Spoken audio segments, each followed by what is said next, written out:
And eventually I would like to talk about something else now, about some a practical thing over here of how to hook up the wires to the receiver. So last time you probably saw the little DSM2 receiver here. We can see that definitely one of the ways probably is to solder the wires directly to the receiver. And sometimes or some of the receivers like this DSM older version receiver here, it is way much bigger than a DSM2 receiver. You can see, you can compare that, but it has a plug, so it makes pretty easy to connect the wires. You just plug it in. So what you can actually do from the practical side is to use one of these plugs, which you probably most of you know. You just plug and it is connected. Well, alternatively, if for example you want to save some space, because this bit is pretty long, if we have a look at this receiver, which is really again small little thing, and this plug here, it's pretty long, and this is a standard lighter, so we can see that it's something similar, well, probably something to about half of the lighter size. So if we were to build a micro quad, something like mini quad, we can see that space wise it would be difficult to fit it onto the, for example, flight controller or somewhere aside.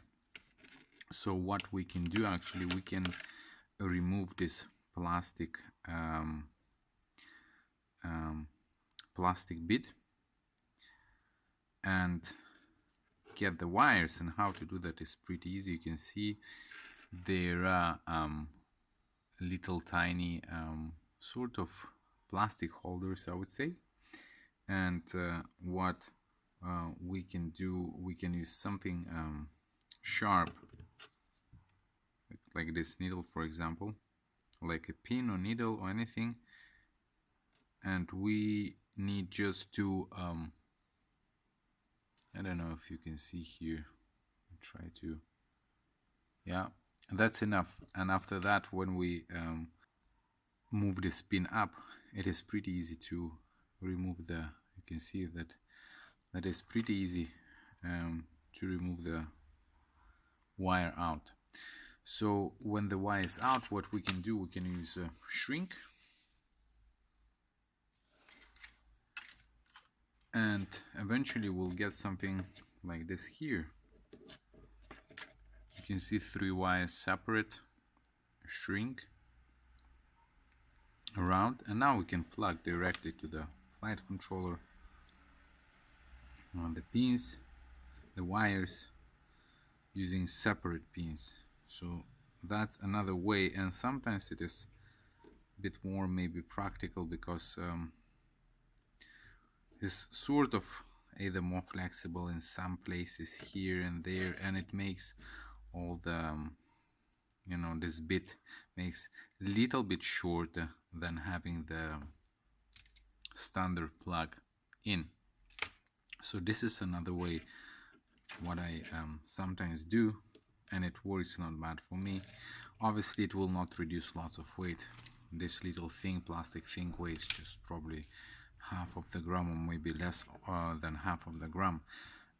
Well, the third way what you can do, we can do exactly the same what is done on this DSM2 receiver.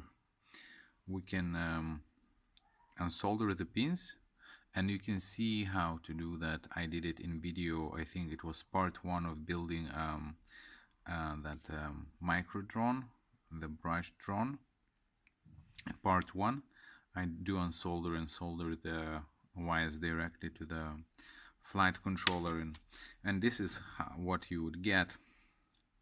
You know, you would just solder it directly to the flight control, or to the receiver, sorry, to the receiver, and then you would save lots of space.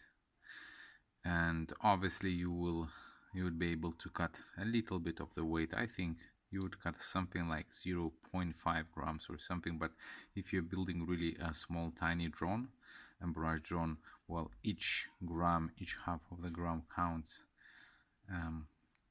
So this is the third way, which I use pretty often.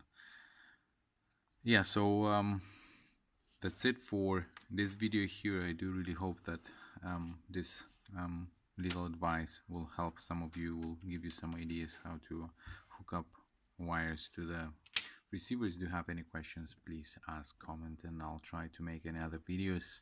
Happy flying and see you next time.